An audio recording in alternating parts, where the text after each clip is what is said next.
Good, good night. Good night, everybody. Good night. Yesterday we talked along the lines of. Okay. Yesterday we talked along the lines of. I think we were talking about being loyal, or was that the day before? One of them. We talked about that. Um, but so tonight, I wanted actually to read something. Actually, I wanted to read something because there are certain aspects of truth that you're only going to get by reading. Certain aspects of truth you're only going to get by reading. Um, so, we're going to read this. We're going to read this. We're going to read this. Give me a second.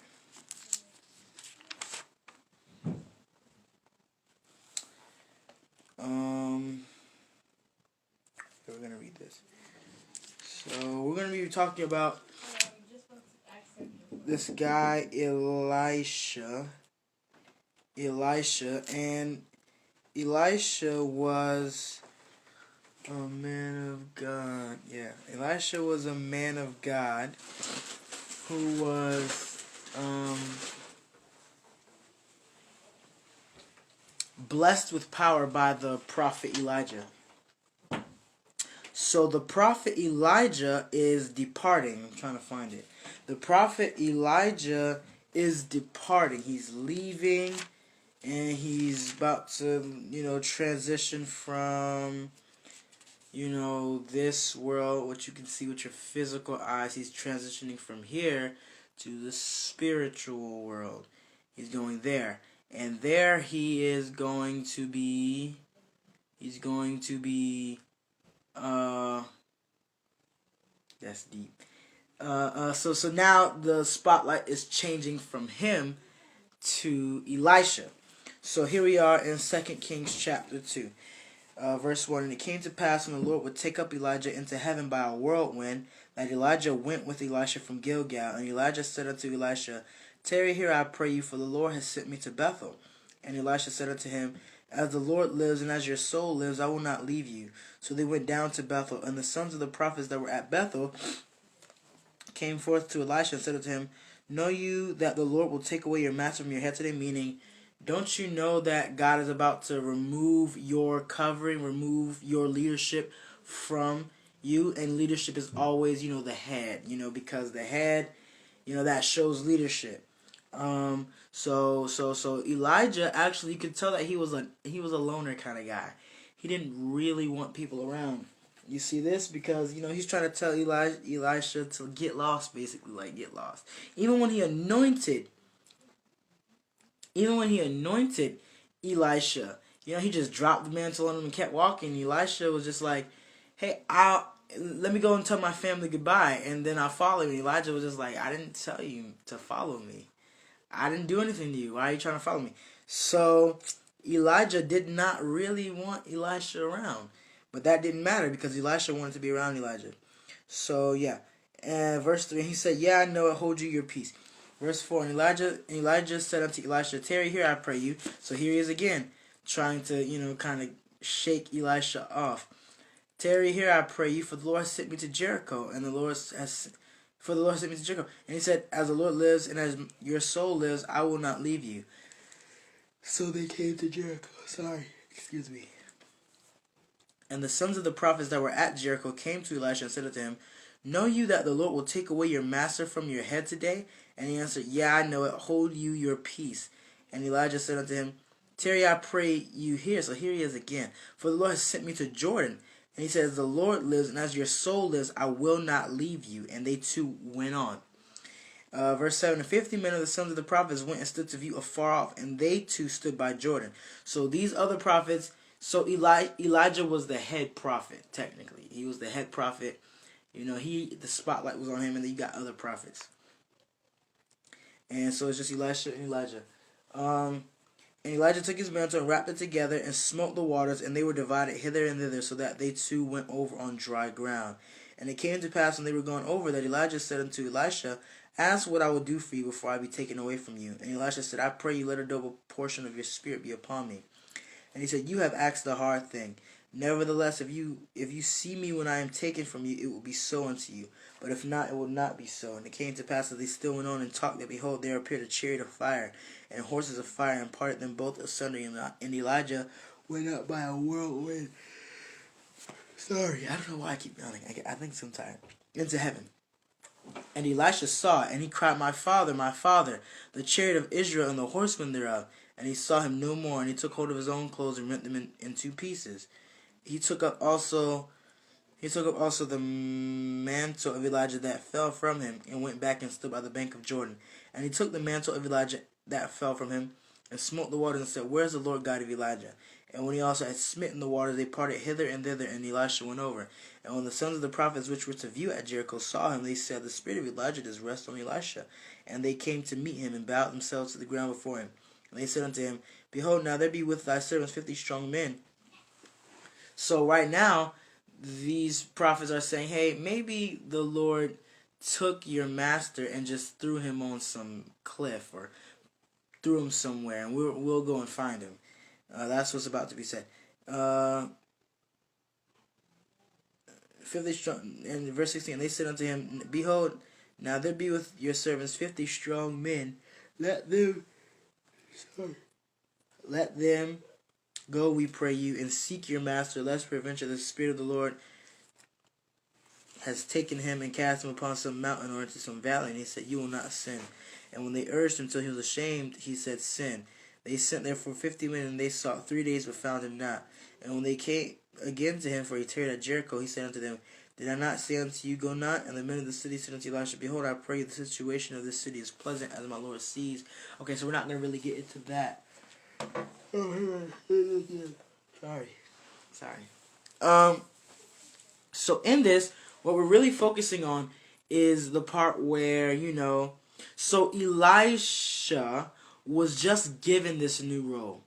He was just given this new role of now being, I would suppose, the head prophet in the nation. And being that, and then you got these guys, so we're going to talk about knowing what you know, understanding your role. So Elisha understood his role as a prophet, but, when he was pressed, he gave in to what these people were saying. So not in a bad sense, because it says they urged him until he was ashamed, meaning, it don't really make no sense. Like, maybe, they kind of talked to him until his mind was like, maybe God did just throw him somewhere. Maybe God did just do this. But then after they went and didn't find him, and then they came back and they were like, hey, we didn't find him. He's not there. And Elisha's confidence. Sorry. I hope I don't do this for the entire video. Elisha's confidence was boosted because it's like, oh, so I was right. So people who understand that they hear from God, not in a prideful sense, but people who understand, like, I hear from God. I know what God told me. So I'm going to do what I was told by God. So we're going to take another look at a fatal. So this isn't fatal. Elisha listening to them to sin, that's not fatal.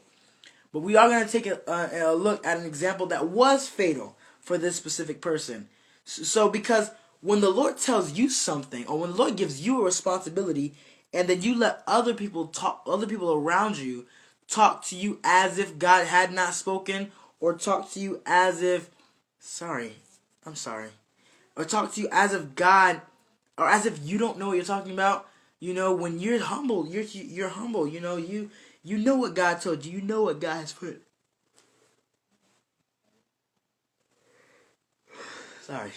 You know what God has put on you. You know. But you're letting these people tell you, hey, no, this is how it really is. This is what it is. Not what you're saying. It's this. So in this example, Elisha, this wasn't fatal. But, Elisha, he, in his mind, like, God wouldn't do that. Because he saw it. He saw it. God opened Elisha's eyes to see Elijah be taken away.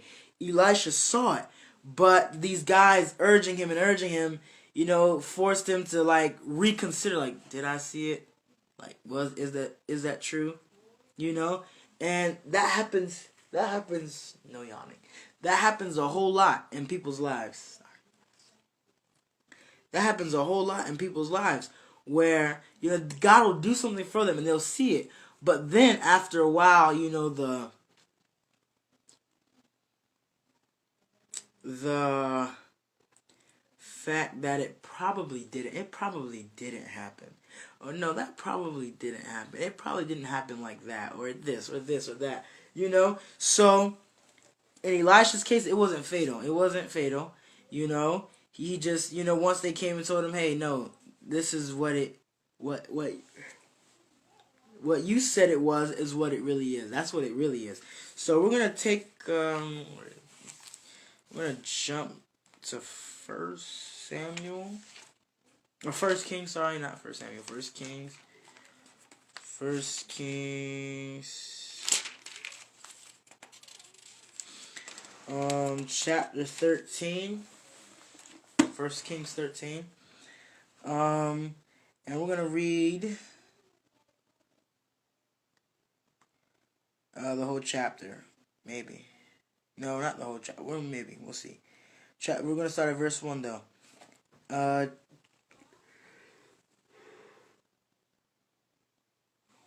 First Kings chapter 13 verse 1. And behold, there came a man of God out of Judah by the word of the Lord unto Bethel, and Jeroboam stood by the altar to burn incense. And he cried against the altar and the word of the Lord, and said, O altar, altar, thus saith the Lord, behold,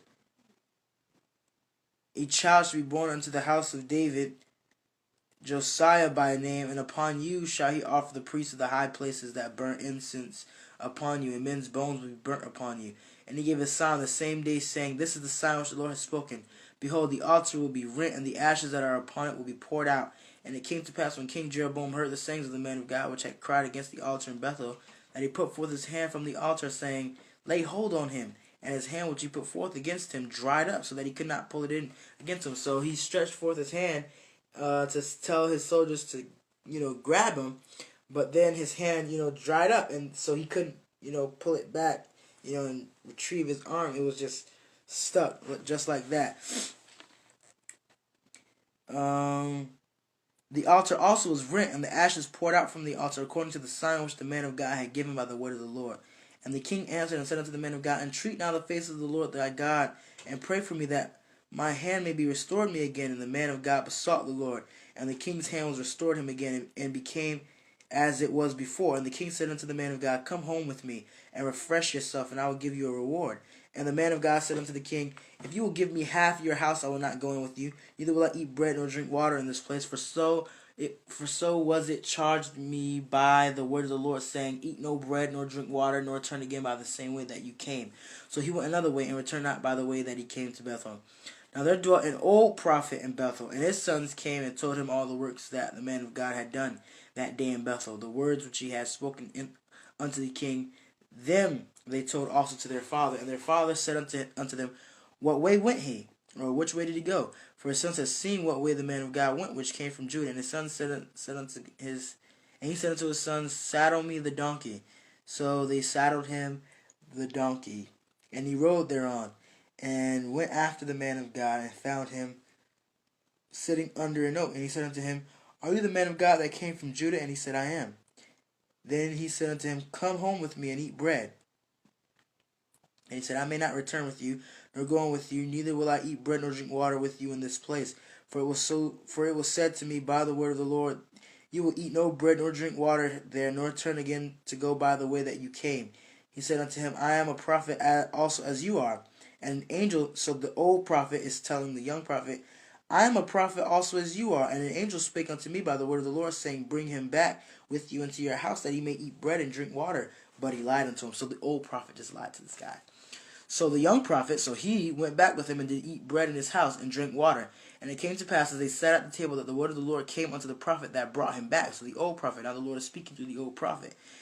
Verse 21, he cried unto the man of God that came from Judah, saying, Thus saith the Lord, for as much as you have disobeyed the mouth of the Lord, and has not kept the commandment which the Lord your God commanded you, but came back and has eaten bread and drunk water in the place of the which the Lord did say to you, Eat no bread and drink no water, your carcass will not come into the sepulchre of your fathers. And it came to pass after he had eaten bread and after he had drunk, that he saddled for him the donkey, to wit, for the prophet whom he had brought back. And when he was gone, a lion man by the way and slew him, and his carcass was cast in the way, and the donkey stood by it. The lion also stood by the carcass. So we're not going to go any further. So just to give you, so what is going on here? So chapter 13, very abrupt. This one guy, a man of God. He's not named. He's not named. He's not expounded upon. We don't really know anything else about him except that he was a man of God from Judah. So the Lord sends. Sorry. I'm very sorry. So the Lord sends this prophet. The Lord sends this prophet. Hold on, give me a second.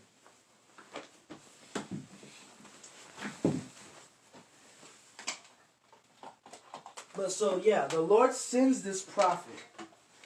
The Lord sends this prophet, and he's sent to the children of Israel. So that's not, so at this time the nation of Israel and Judah has split. So this young man, this guy, he comes from Judah. The Lord sends him. The Lord tells him, okay, when you get to this place, this is what you're gonna do. You're gonna go and you're gonna confront King Jeroboam. This sign's gonna follow you. Okay, when this man comes, all you see is the fact that this guy has power from the Lord. So yes, this guy has power from the Lord. Okay, you see that, right up front with the signs that comes to pass right as he's speaking. How the Lord answers him, quickly, like, he on the spot he entreated the Lord for the king's hand, and then or arm and immediately the Lord fixed it. Immediately. So you see this guy, he had power as if he spent time with God, as if he knew God. And God gave him instructions. Okay, so you're going to do this. When you finish, handling the business that I gave you there, don't come home the same way you went. And don't eat or drink in that place. So don't eat, don't drink while you're there. And don't come back the same way. Don't come back the same way that you went. So this guy, okay, so he knows this. He knows this, and this is an example of a fatal consequence of not understanding who you are and being confident in what you believe God has told you. So this guy, knowing what God has told him, so then there's this old prophet there. And the old prophet is basically, he's an old prophet. And he finds out, okay, so this one guy came in here and he did this. And so, he's amused, or what's another word? He's happy, I suppose, and he wants to eat with the guy. Like, okay, it's an honorable thing to do. Let's eat together. And, the man of God from Judah tells the old prophet, hey, no. The Lord told me not to eat bread or drink water in this place, or to return. Sorry.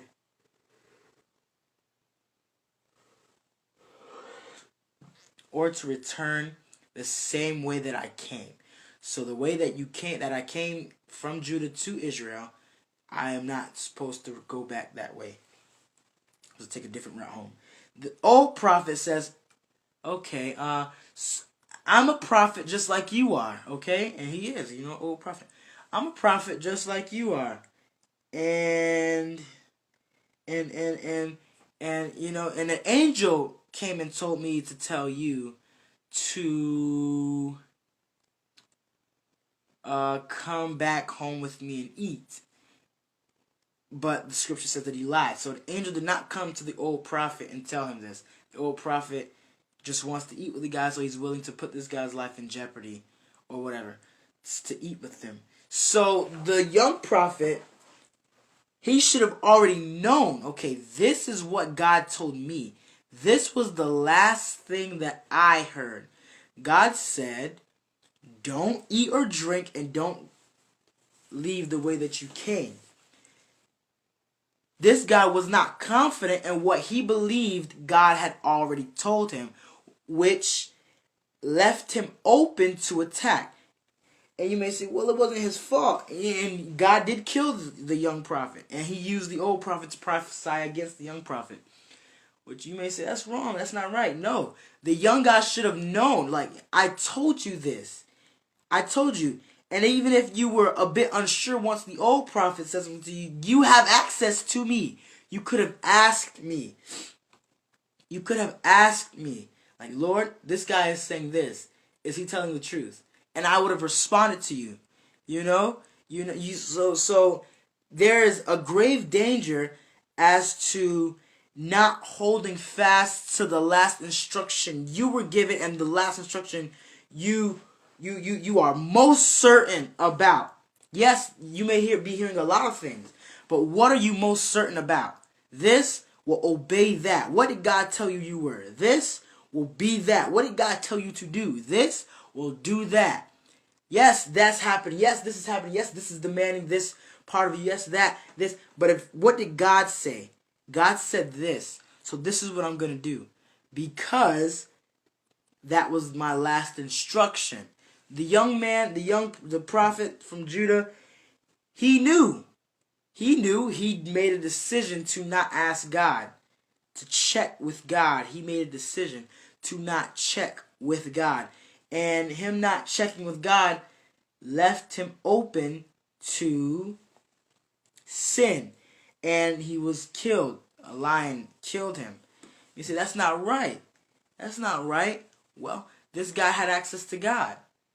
Yes, but he said an angel came and told him.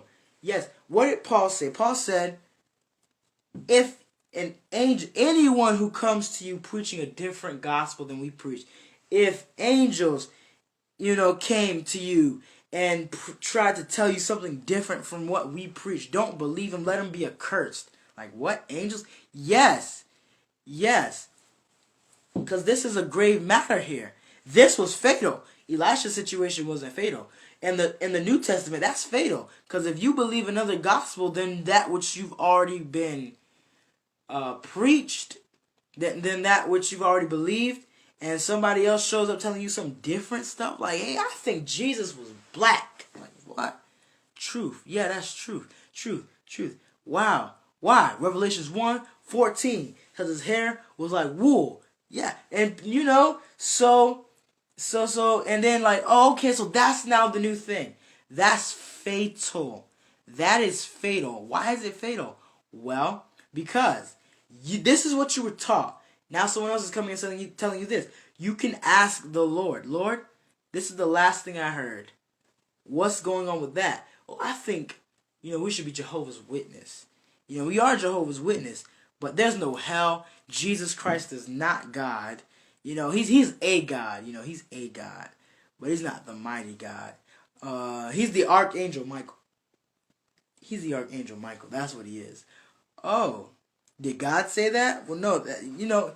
People don't check with God, so their doctrines are false because they don't know how to check with God or lean on their brothers and sisters who are knowledgeable in the scriptures. This guy, he was told this by the Lord, and he believed something else, so he was judged. So in our lives, okay, how does this apply to us? Okay, hey, this is what you need to do. This is what I want you to do. This is what you need to do. Okay, make sure you do that. Do that. All right, I'll do it. And then someone else comes to you, hey, why are you doing that? Do it this way or this. Like, no, but this is what I was told. Yeah, but this is what you should do. Or someone else came and told me this. That's not what you were told. Either you're going to go back and check, or you're going to know. Like, no, I'm not doing that because that's not what I heard. I heard this. So, This ties into false religion topic. How did these guys come up with these religions? Jesus came, he died, his people began to preach, and now we have, Islam, we have Buddhism, we have cessationists, we have the Christians, we have Mormonism, we have Black Hebrew Israelites, Jehovah's Witness. Where did all of this come from? Where? The Baptist Church, the is it Presbyterian Church, and where's all of this coming from? One church? No, one church. Why are there so many religions? Why are there so many different church names or whatever? Well, because somebody got a good idea. Somebody listened to something else when they last heard God say this. God said this, they listened to that. And because they listened to that, that left them open to false doctrine, which now they are the founders of false doctrine. And now millions of people are pouring into hell because of their false doctrine that they didn't check with, or that they believed, either A, because they were being hard-hearted and that, like, no, I don't care what the Bible says, I'm going to do this, or B, they just didn't check. They just thought they had wisdom, and they didn't test their doctrine, none of it. So because they didn't test it, or talk to the Lord about it, Lord, what's going on with this, or read the word and see, compare it. Okay, you just were hard-hearted.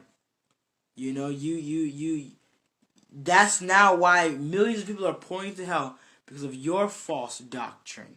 You false doctrine. And that's fatal. People, this is life and death. This isn't just a, hey, we didn't find Elijah. Didn't I tell you not to go?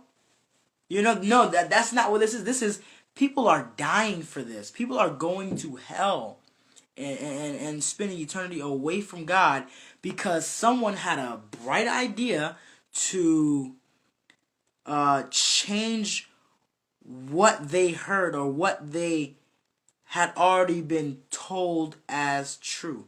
I don't want to believe that there's a hell. Why? Well, because I don't want to believe that I'm going to be held accountable for the things that I do on earth. Okay? Man, I'm bitter about the fact that we were, our ancestors were forced to, be slaves. So I'm going to say that Jesus Christ was black. And my reason is going to be because the Israelites were in Egypt, so they were black anyway. And then, so they're still black, even though, hundreds of years, thousands of years have passed, they're still black. All of them are still black. And Jesus was black too. So, and white people can't be saved. White people are Esau, and the black people are Jacob. That's what you believe now because of bitterness. You let bitterness get in the way. Bitterness came and told you, hey man, this is what it is. Not that. Jesus came and told me this. He's black. Oh, he's black. Who told you that? And bitterness is saying, oh, Jesus told me that. Yeah. And now, when they go around, hey, Jesus is black. Yeah, who told you that? Bitterness told me that. Of course, they're not going to voice that. But bitterness told them that Jesus Christ is black. You're bitter. And there's no real reason for you to be bitter. Not one single black Hebrew Israelite alive today, I don't believe, was ever beaten or sold into slavery. No, none of that. None of that. The Israelites were not allowed to hold grudges against the Egyptians. They were not allowed. They were not allowed to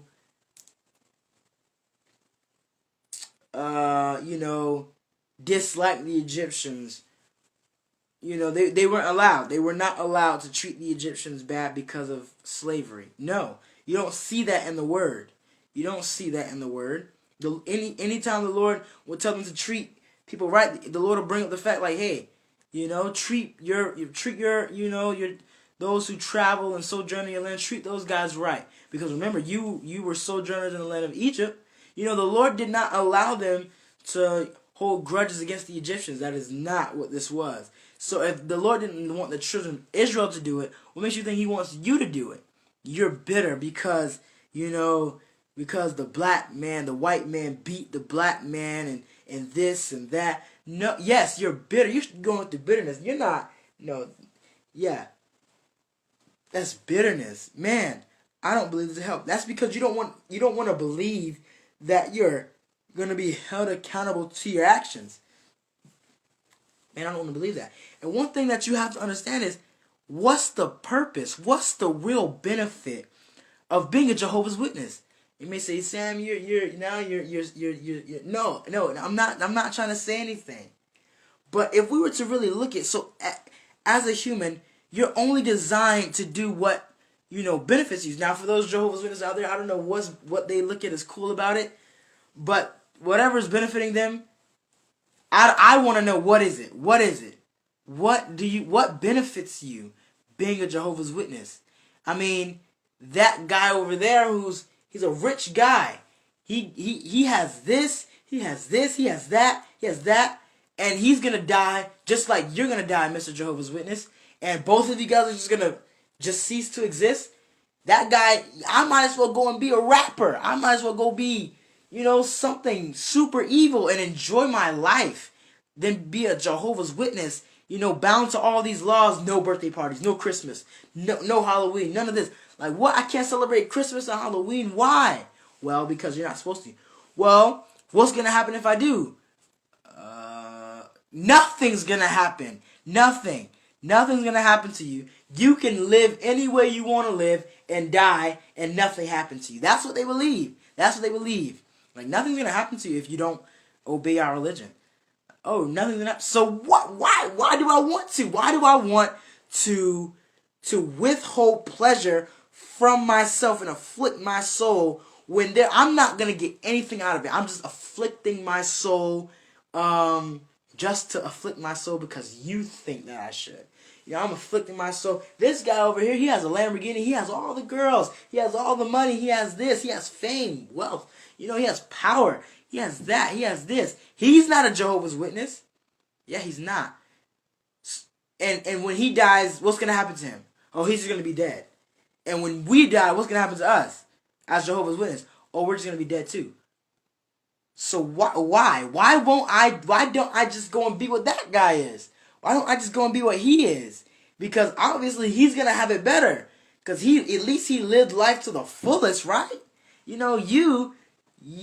just this Jehovah's Witness guy who's telling me that I can't do this, I can't do this, I can't do this, I can't do this, I can't do this, I can't do this, I can't do this, I can't do this, I can't do this either, no, you can't do that. I can't do this either, no, you can't do that.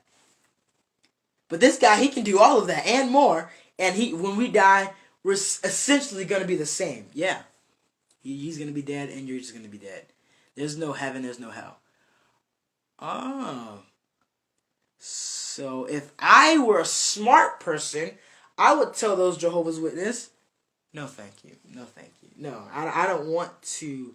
Why? I want to go and watch this movie and that movie and be a part of this and be a part of that. Then to suffer. What you guys are asking me to do is deny myself and not have fun. You're telling me not to have fun. And there's no real benefit to not having fun. But for the Christian, you're not just giving up things just to give them up. For a Christian person, when the Lord says, hey, deny yourself, don't look at women that way. Don't watch those kinds of things. Don't go to these kinds of places. Don't hang out with those kinds of people. The Lord is not saying that to be oppressive. The Lord is saying that because he's trying to build something. He's trying to build an army. He's trying to gather together his people. And when he sees, oh, you're willing to do that, he's going to bless you in this life and in the life to come. Because there is an afterlife. So that guy who has all that wealth and power and fame, why don't I just be him? Well, when he dies, he's going to a bad place. He's going to be there forever. A place of torment and loneliness. That's where he's going to be. Me, I'm sacrificing things that I would want to do in this life. I'm sacrificing that. No, I'm not going to do that because Jesus doesn't want me to. I'm not going to do that. I'm not going to do this. I'm not going to do that. And guess what? every day that I live, I get to see whoever this invisible voice is that's talking to me in my head or audibly, however the Lord talks to you. I get to see him manifest. What do you mean? What do you mean you see him manifest? Well, I wake up and I just start talking or singing. Do you see anybody? No, I don't see anyone. But then I begin to feel something, a heat, in my left pec, or I begin to feel this overwhelming presence. Oh, okay. And then what? Oh, and then after I leave, I'm able to not slap this guy, when he did this. I don't have to curse. When this attractive woman walks past, I don't desire to look at her in a lustful way. When my life is threatened in this way, I have self-control and I don't break down in my emotions. When this happens, I have this. When that happens, I have that. I'm taken care of. The Lord loves me. I'm taken care of. I don't struggle, really. And you don't look at girls in this way? No. You don't watch these kinds of things? No.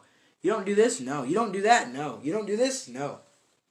How do you not do this? Everybody does this. Not me. Wow, okay. And what else? What else? Oh, when I'm sick, I just talk to this invisible being, and I may or may not feel anything, but then after I'm praying, my sickness will go away. Really? Yeah.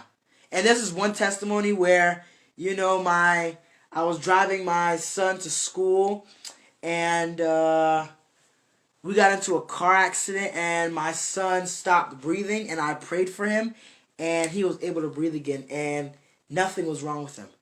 Really? That happened? For real? Yes, that happened. Wow. And there was another day I was throwing a birthday party for my son, and it began to rain on the day that we were supposed to have the party. And I went outside and I began to rebuke the clouds and the rain in the name of this invisible being that I don't really see. I began to rebuke it in his name. And then what happened? Oh, the rain stopped. What? The rain stopped? Yeah, it stopped. And the sun came out and dried up all the rain, and I had my son's birthday party. Really? Yeah, that happened. What else does this invisible being that you serve and say he's God? What else does he do?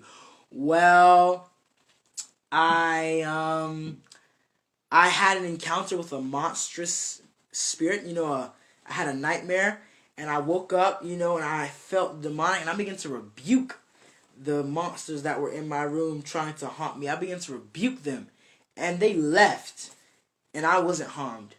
Really? Yeah.